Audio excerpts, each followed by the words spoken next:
For a number of sensitive Christians, the response to chapter 4 of All Things for Good by Thomas Watson, which was on love to God, is to cry out within, well, if that's love, do I have anything of that love?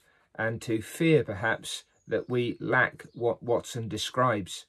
And so he understands some of that, and chapter 5 of his book is about the tests of love to God. Now, it runs from pages 74 to 87, and actually Watson doesn't use the language of tests. He's not quite that negative. In the first paragraph, the original heading was signs or fruits. He wants us to understand what it looks like in the heart to have some love for God. And so he's going to describe in 14 ways certain fruits or signs, indications of that real love for God, so that we can try ourselves, we can examine ourselves, we can test ourselves, to use that language, whether or not we really have such love for God within us. We're going to divide this chapter up into 3 parts. We're going to do the first 5, and then numbers 6 through to 9, and then numbers 10 through to 14 of these signs or fruits of love to God, and hopefully that will get us through at a reasonable pace. So this morning, pages 74 to 77 of this edition, the first 5 signs or fruits of love to God. And the first of them is the musing of the mind upon God, a meditation upon God, a turning of our thoughts toward him. Watson says about David's thoughts that they kept heaven road. I am still with you. And he asks us, what do we most think about? Not what do we always or only think about, but what do we most think about? Where do our thoughts typically turn? What are our thoughts about? Can we say that we are ravished with delight when we think on God? Not just how much, but what kind of thoughts we have of the Lord. How far are they, he says, from being lovers of God who scarcely ever think of God? A sinner crowds God out of his thoughts. He never thinks of God unless with horror, as the prisoner thinks of the judge. He has no appetite for him, he turns away from him. But the believer loves to think upon the Lord, and when he does, it is with deep delight and joy. Then the next fruit of love is desire of communion, a desire for that fellowship, that sweetness of relationship with the one whom we love. And so it is with God and his people. We desire an intimate communion with God. Lovers cannot be long away from one another, says Watson, and those who love God have a holy affection. They do not know how to be away from him. They can bear the want, the lack of anything but God's presence. They can do without health and friends. They can be happy without a full table, but they cannot be happy without God. Again, this is one of the indications that we have love for God, that when we do not have him, we mourn, we grieve, we desire to be with him once again. What shall we say, again asks Watson, to those who can be all their lives long without God? They think God may be best spared. They complain of other things that they do not have, but not that they do not want God. A carelessness with regard to God, his fellowship, his presence, is not a good sign for the soul. A third fruit of love is grief. And now you might think that's fairly strange, but Watson's point is that believers grieve when God is offended, either by them or by others. A child who loves his father, says Watson, cannot but weep for offending him. The heart that burns in love melts in tears.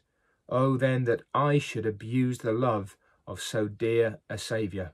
Watson takes us back to Christ on the cross, and he wants us to consider what Christ has done for us, the love that he has shown to us that draws out love from us to him, and then to contrast the love that we should have with the love that we actually show, and then to grieve that our love is not what it ought to be, having been so loved by Christ.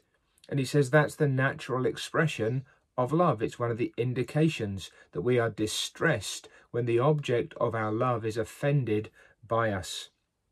Do we then grieve about the sin in our own hearts? Do we shed tears of godly sorrow?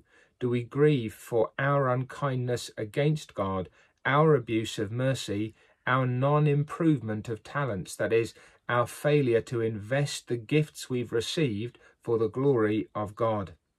Again, how far are they from loving God who sin daily and whose hearts never smite them? They have a sea of sin and not a drop of sorrow.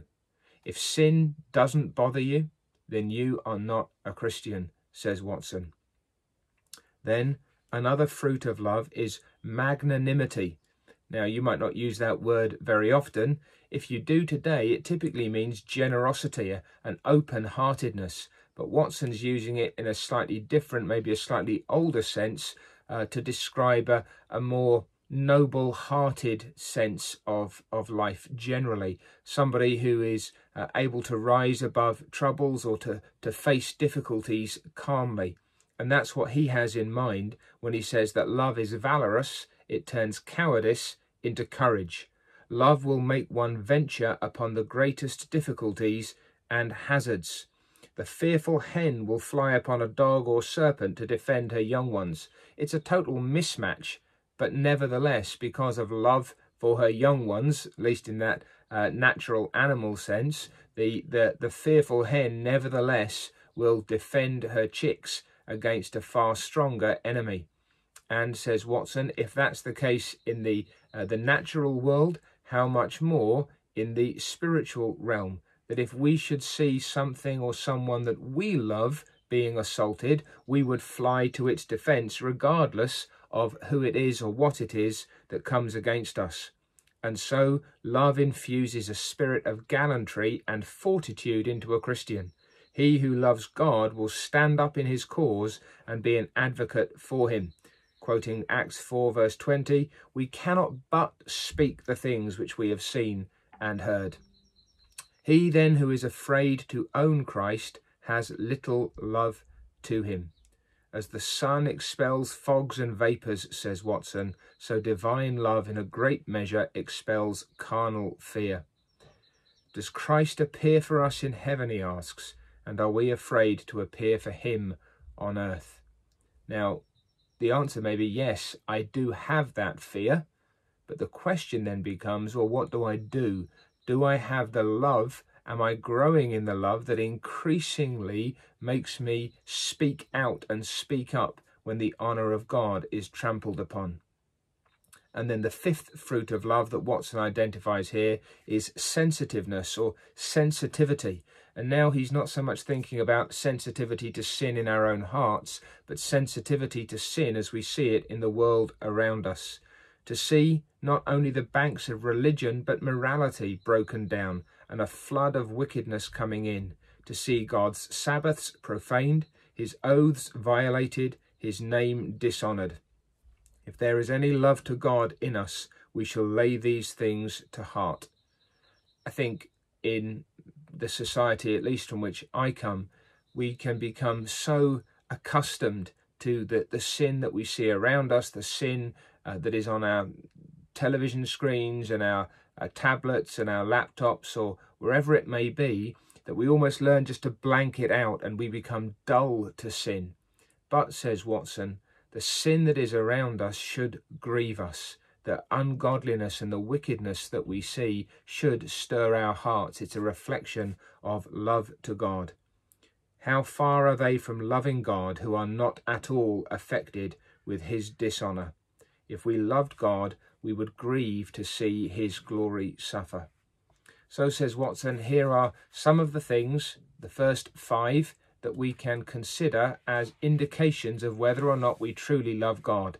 First, the musing of the mind upon God. Second, desire of communion with God. Third, grief over sin in our own hearts. Fourth, magnanimity or courage in standing up for God's honour. And fifth, a sensitivity to sin around us in the society to which we belong. And God willing, we'll come on not tomorrow, because that's for me now the Lord's Day, but on the following day to numbers 6 through to 9 of these signs or fruits of love to God.